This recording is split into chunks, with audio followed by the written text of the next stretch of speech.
ये बहुत गहरी बात है, इसमें कभी और विस्तार से समझना होगा।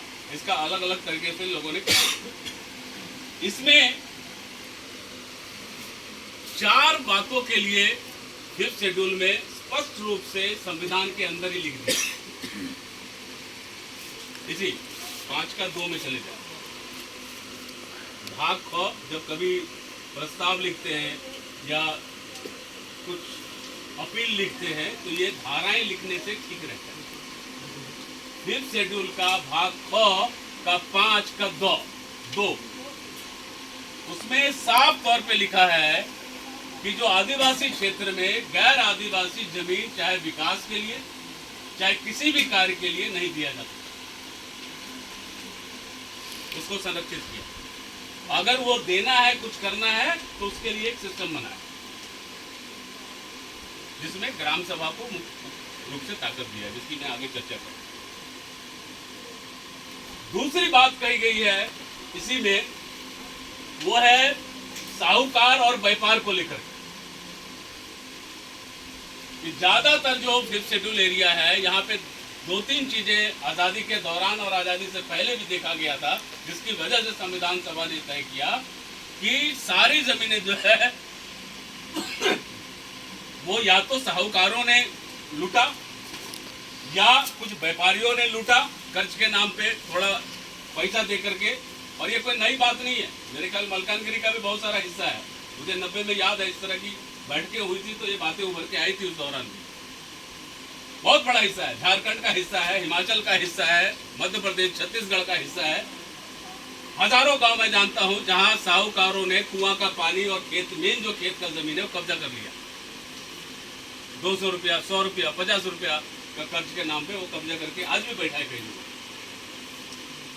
ये मसला संविधान सभा को पता था जब देश आजाद हुआ था, इसीलिए उन्होंने 5th शेड्यूल का प्रोविजन रखा कि ऐसा कोई भी मसला आता है उसको किसी भी हालत में उनकी जमीनें नहीं जाने देनी है, रोकना है। ये जिम्मेदारी संविधान में लिख दिया है। यानी आदिवासी क्षेत्र में है, अगर ध्यान से आप मलकानगिरी का इतिहास उठा के देखेंगे तो कई ऐसी जमीनें जो है पूरी तरह से 5th शेड्यूल के प्रोविजन के खिलाफ हुआ है, जिसको रिव्यू करने की जरूरत है, जिसका आकलन करने की जरूरत है। और अगर कोई अकड़ता है तो उसको पुराना किताब खत्ते भी निकालने पड़ेंगे, ये जमीनें गई कैसे। कहाँ है ग्राम सभा का एनओसी, कहाँ है वो प्रस्ताव जिसकी वजह से तुमने हजारों गांव यहां बसा दिए? कहाँ है, कौन सा प्रस्ताव है, कैसे लिया तुमने 5th शेड्यूल में? ये संविधान की अवहेलना नहीं है, लिख के दो कि तुम नहीं मानते इसको, या पढ़ो तुम इसका मतलब समझाओ मैं क्या लिखा हुआ। साफ साफ लिखा हुआ है 2 नंबर का जो 1 है। यहाँ पे 5th शेड्यूल क्षेत्र में कोई व्यापारी, सूदखोरी, साहूकारी जो है वो बिना ग्राम सभा की अनुमति का नहीं हो सकता। ये 2 में लिखा हुआ है, 2 खुलेआम नहीं हो सकता, चाहे वो कोई प्राइवेट बैंक हो, कोई सरकारी बैंक हो, कुछ भी हो, या साहूकार हो प्राइवेट, नहीं कर सकता। क्यों? क्योंकि उन्होंने देखा था व्यापार के नाम पे, इसके नाम पे इन सारे क्षेत्रों में वो घने रूप से घुसे थे। तो कभी भी मसला आए 5th शेड्यूल का, तो 5th शेड्यूल का भाग ख का 2 नंबर और उसके जो 1, 2, 3, 4 है, ये आपका रेफरेंस पॉइंट है, जहाँ पे जमीन का मसला, जहाँ पे साहूकार व्यापार सबको नियंत्रण करने की बात की गई है। इसलिए हम 5th शेड्यूल का प्रोविजन कर रहे हैं। अब ये काम कैसे करेगा? ये काम करने के लिए जहाँ पे आपको ध्यान एज ए लीडर जरूर ध्यान एकत्रित करना चाहिए, इसके लिए सुझाव दिया है इस 5th शेड्यूल में कि एक ट्राइबल एडवाइजरी काउंसिल बनेगा हर स्टेट में, TAC, टैक मेंबर, टैक कमिटी, हाँ, उसको ट्राइबल एडवाइजरी काउंसिल बोलते हैं। इसमें भी लिखा हुआ है 5th शेड्यूल में, संविधान में लिखा हुआ है ओरिजिनल। ये टैग कमेटी में मैक्सिमम 20 नंबर होंगे और इसका जो चेयरमैन होगा वो या तो राज्यपाल हो सकता है या फिर कोई आदिवासी होगा। क्या हुआ टैग कमेटी का गठन में? देखिए खेला कहां करता है सरकार। ये 5th शेड्यूल आदिवासी क्षेत्र के लिए है। टैग कमेटी सारे राज्यों में मैंने देखा है डिफंक्ट बनाया है। डिफंक्ट बोलते हैं कि अपने मन पसंदीदा लोगों को, या ऐसे लोग जो बोलते नहीं हो, या ऐसे लोग जिनको हम डरा सकते हो, ऐसे लोगों को कमेटी में डालो। और उसका ज्यादातर जगहों पे राज्यों में चेयरमैन कौन है? मुख्यमंत्री, जो गैर आदिवासी है। हो ही नहीं सकता, गलत है। पहला ही ढांचा ही गलत है। अगर किसी चीफ मिनिस्टर जो आदिवासी नहीं है वो टैग कमेटी का मेंबर हो ही नहीं सकता, अध्यक्ष नहीं हो सकता। और यहाँ रहा, आपके उड़ीसा में रहा कई साल तक, गैर आदिवासी चेयरमैन बनकर रहा टैग कमेटी का। अच्छा आदमी था, बुरा आदमी था, उसमें बहस में नहीं जा रहा। ये संविधान के प्रावधान का खुलेआम धज्जियां कई राज्यों ने उड़ाया। यही हिमाचल में हो रहा है, यही कई राज्यों में देख रहा हूं। हो ही नहीं सकता है। ये सारी पावर राज्यपाल को क्यों दिया है? क्योंकि राज्यपाल चुना हुआ आदमी नहीं है, निष्पक्ष रूप से आदिवासियों के हक के लिए फिफ्थ शेड्यूल की जो प्रोविजंस है उसका काम करेगा। क्या इसमें है कि टैग कमेटी हर साल बैठेगा? आपको जानकर आश्चर्य होगा कि आपके उड़ीसा में 3 साल से बैठक नहीं हो रही थी, पिछले साल हुआ सिर्फ। क्यों नहीं हुआ बैठक? डिफंक्ट बना के रखा है, कोई पूछ ही नहीं पा रहा है। इतना जरूरी प्रावधान है, इतनी सारी धज्जियां उड़ रही है, इतने सारे जमीनें जा रही है आदिवासी क्षेत्र से। अगर टैग कमेटी एक्टिव नहीं होगा, रोकेगा कौन? जिसको फिफ्थ शेड्यूल ने पावर दिया है। तो पहले तो उसका ढांचा का समस्या, दूसरी समस्या बैठक नहीं होती है सालाना। बैठक नहीं हुई 2017 से 2019 से लेकर के 2022 तक कोई बैठक नहीं हुई है। टैग ऑफिशियल मीटिंग ही नहीं हुआ, 2 proceeding.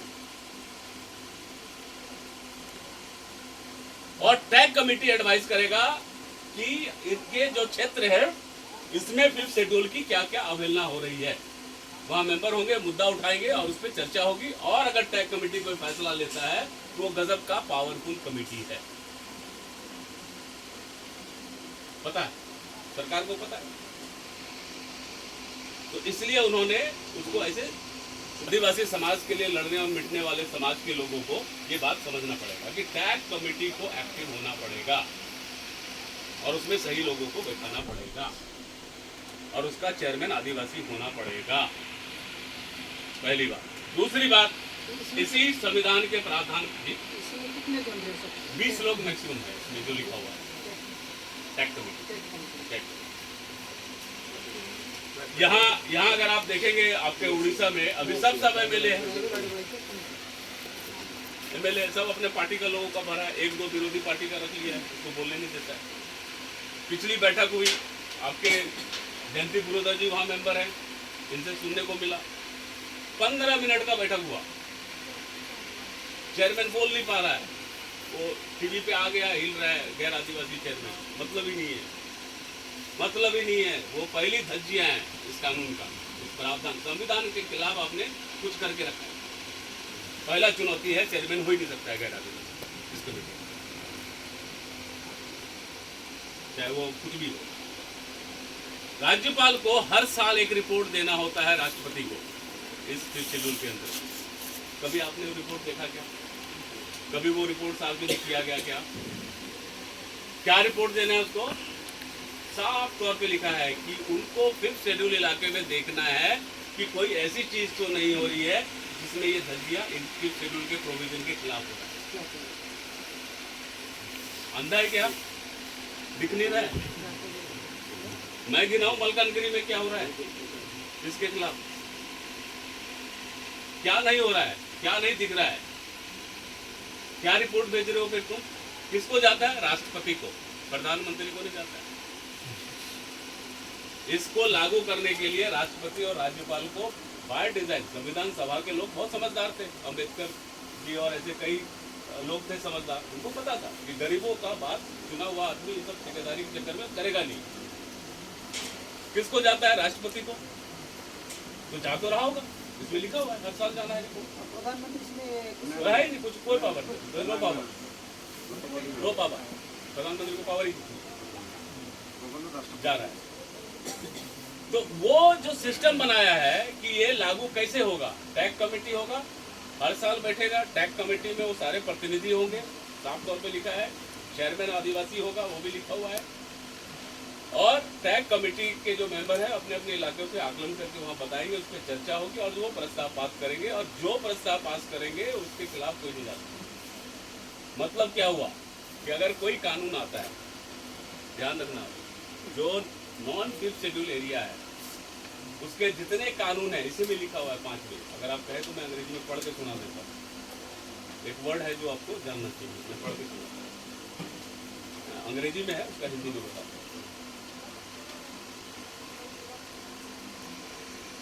Maybe public notification direct that any particular act of parliament or the legislature of the state shall not apply to the scheduled area. लिखा हुआ है 5 मिनट।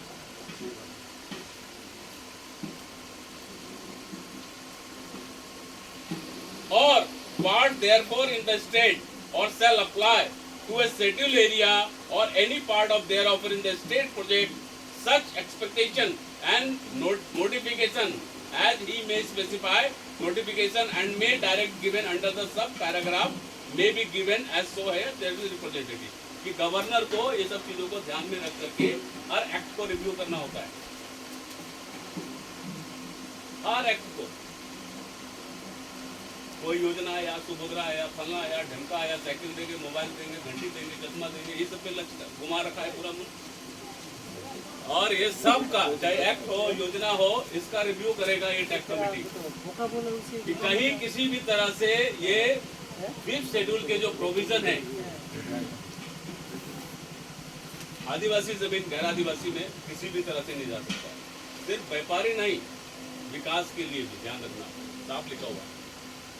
दूसरा, जो आदिवासी की संस्कृति, रूढ़िवादी व्यवस्थाएं हैं, उसको अगर ठेस पहुंचता है, चाहे योजना है, प्रोग्राम है, कुछ भी है, तो भी वो 5th शेड्यूल एरिया में लागू नहीं है।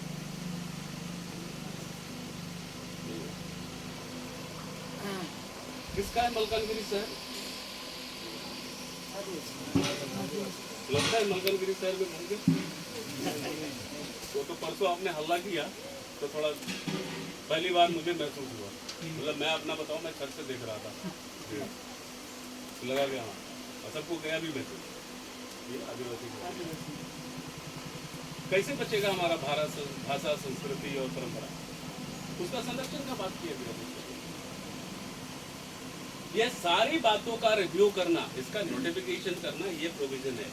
उसको रिव्यू करेगा टैग कमेटी या गवर्नर, और टैग कमेटी है तो गवर्नर टैग कमेटी के साथ मिलकर उसको रिव्यू करेगा, फिर वो कहेगा कि हाँ 5th शेड्यूल में लागू है।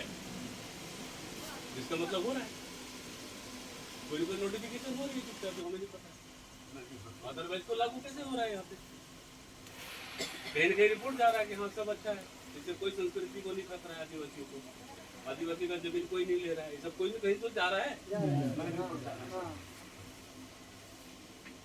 तो ये बातें ये 5th शेड्यूल में है, ये नेतृत्व को समझना पड़ेगा, ठीक। तो कभी चर्चा हो, कभी कोई बातचीत हो, तो मूल जो आपका संघर्ष है वो 5th शेड्यूल का भाग के जो प्रोविजन है 5 से के 2 और 1, उसमें जो लिखा हुआ है जमीन, संस्कृति और साहूकार और व्यापार के नियंत्रण आदिवासी समाज और ग्राम सभा का, और वो अपनी बात जो है थ्रू टैग कमेटी और गवर्नर कहता रहे अगर कोई मुश्किल आती है, ठीक। इतनी बात समझ में आ गई। इसकी और बारीकी समझनी होगी तो आप बताएंगे, जितना मुझे जानकारी मैं आपसे शेयर कर सकता हूँ। इसकी और भी बारीकियाँ हैं, लेकिन जो मुख्य बारीकी है वो यही है। तो कभी आप आवेदन लिखते हैं, कभी कलेक्टर ऑफिस में बहस करने के लिए जाते हैं, आप डेलीगेट के रूप में जाते हैं, तो इस प्रावधान का शब्द जब आप इस्तेमाल करेंगे तो हिलता है। 5वीं अनुसूची का भाग ख खोलो, कलेक्टर को बोलो खोल, पढ़ ना, लाइन पढ़ के सुनाओ, ठीक है हम गलत समझते हम, ठीक है हमारे पढ़ लो, तुम पढ़ के सुनाओ, तुम पढ़ के सुनाओ ना क्या लिखा है, चलो हम तो गलत समझते हैं, तुम पढ़ के सुनाओ। तो हाथ का पे ऐसे से करेगा, उसको पता है, तो साफ आदमी है, उसको पता है क्या लिखा है, उसको पता है कि हम रोज धज्जियां उड़ा रहे हैं इसके प्रावधान का। तो इसका मतलब क्या हुआ कि संविधान तोड़ दिया। और ध्यान से समझना, संविधान की किताब हम उठा के भी फेंक दें और कोई वीडियो बना के वायरल कर दे तो हम आजीवन कारावास में जा सकते हैं। सावधान तो छोड़ो, किताब जो छपा है फिर उठा के फेंक दे, अवहेलना करें भारत के संविधान को, फेंक दे सड़क पे, तो अरेस्ट हो सकते हैं, आजीवन कारावास हो सकता है। इतना इम्पोर्टेंट माना गया है भारत के संविधान को और इतना ऊंचा है। सुप्रीम कोर्ट भी इसके खिलाफ कुछ नहीं कर सकता।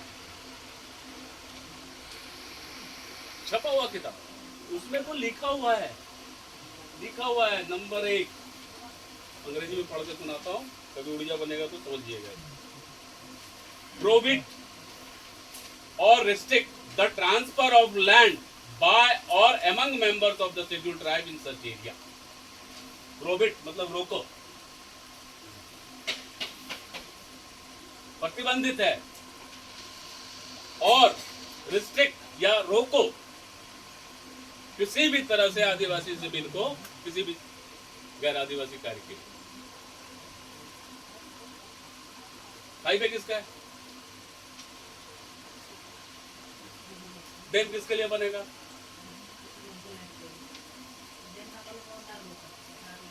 150 बंगाली कैसे बिठाया तुमने 1970 में शेड्यूल एरिया में? कौन सा जमीन लिया था? किसका जमीन है? कैसे, कहां से पूछा था तुमने? ये जब सवाल आप बुनियादी छेड़ने लग जाएंगे भविष्य में, इनके हवा के चल जाएंगे, क्योंकि ये संविधान का प्रावधान है। और इसीलिए आप कलेक्टर ऑफिस में देखेंगे संविधान ऐसे मड़ के सब ऊपर रखता है सर पे।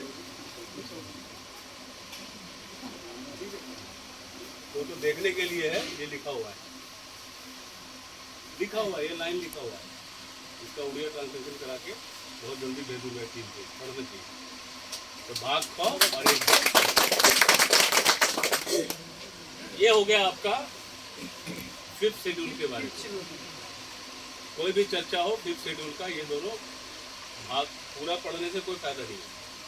भाग 100 का 5 का 2, और उसमें इसके लिए 1, 2, 3 नंबर जो बता रहा है ना, जिसमें 1 नंबर में लैंड वाला है, दूसरे वाले में regulate and allotment of land member to the scheduled tribe such area, कि ऐसी व्यवस्था खड़ा करो ताकि कोई भूमिहीन न रहे आदिवासी क्षेत्र, और सिर्फ आदिवासी को देना है, दूसरी को देना है। ये मतलब है कि पहला ये कह रहा है कि कोई गैर आदिवासी को आप आदिवासी जमीन इवन घर बनाने के लिए भी दे देते हैं। टोटल अगेंस्ट हो रहा है।